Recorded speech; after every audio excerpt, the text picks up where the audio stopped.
This story, Small Storms at Home, a mother-daughter story, is written by Sophia. When Mina was born, she was the cutest, tiniest little angel.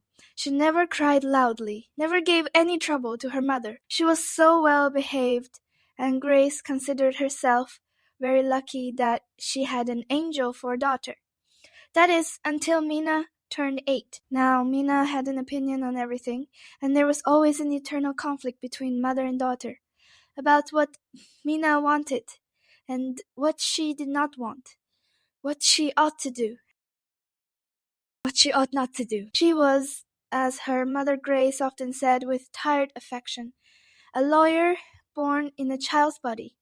Why can't I wear the white glitter boots to school? Mina demanded one Wednesday morning, hands on hips, hair barely brushed and falling in tangled curls down her shoulders. Grace, trying to pack sandwiches into her daughter's lunchboxes while checking the time, sighed.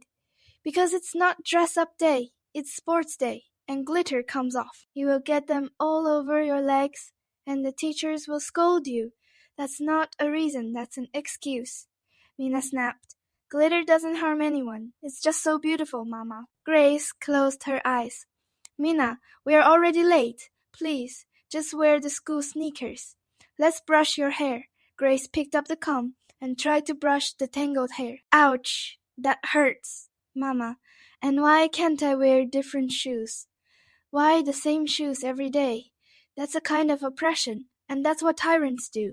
Sweetheart, there are rules you must follow. Grace spoke firmly, and then muttered more to herself than, I need coffee before I debate with a 7-year-old civil rights activist. They fought about everything, clothes, bedtime, food, screen time. Mina refused anything without negotiation. Meals always were a bone of contention between mother and daughter. Mina loved meat, hated veggies and milk. Grace sometimes had to cajole, plead, promise, or threaten to ensure Mina ate her veggies and gulped down her milk. Bath time was psychological warfare. Here, too, Grace had to sometimes promise a treat just to get her daughter into the bathtub. Even affection came with conditions. I'll give you a hug, Mina would say, but you have to promise not to call me your baby girl in front of people. It's demeaning. Grace sometimes wallowed in feelings of self-pity. Why did she end up raising someone who questioned everything? Someone so exhausting to handle, and yet so brilliant and beautiful. Someone she loved with a love so fierce that it sometimes scared her. One particularly hot Tuesday evening, Mina came home very angry. The teacher gave us a worksheet about what we want to be when we grow up, she fumed. And I wrote that I was undecided yet. She told me that's not an acceptable answer. Grace knelt down, gently pulling Mina's backpack off her shoulders. Well, she said softly, maybe she just wants you to be a little more specific. But Mama, I am too young to know what I want to be, Mina said, her eyes pricking with indignant tears. So how can I be specific about what I want? I am a kid still. Grace took a deep breath and pulled Mina close. She whispered into her daughter's curly hair. You are right, dear, but sometimes we have to have some dreams. Something which seems fun. The next day, Mina came home sulking. Mama, I told them I want to be a YouTuber. And Mom asked me what kind of profession that is. Can I dream, Mama? Yes, baby, you can dream. But sometimes the teachers want us to think of traditional jobs, like, say, a doctor, or a teacher, or a nurse. Any of the jobs that we see people doing in the world. But Mama, YouTubing seems fun. It's also a job, Mama. Oh, Mina, you're exhausting and wonderful and wild. But you are too smart at times, and always getting smarter over time. Try not to crush me as you get smarter, okay?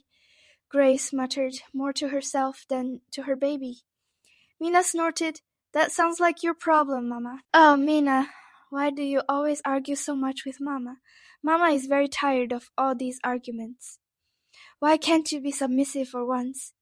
Grace's voice rose an octave higher as she said this. Mina looked sadly at her Mama before walking away in a huff to her room. Later that night, Grace found a note under her pillow, written in pencil. A little crooked, a little smudged. Sorry, I fight so much. You're a great Mama, but next time, please don't shout at me. Love. Mina, still not your baby girl, though. Grace laughed, then cried, then folded the note and tucked it into her journal, right between first words and first argument. They love each other a lot. Grace was so sure of that. Even if love doesn't always say, I love you, sometimes it argues and says, you are wrong, and here is why. Sometimes it snaps, you don't understand me, but I still love you. And sometimes it came in arguments about the bath, about the food, about boots shining with glitter. And it can also come sealed in a pencil, written apology, under a pillow.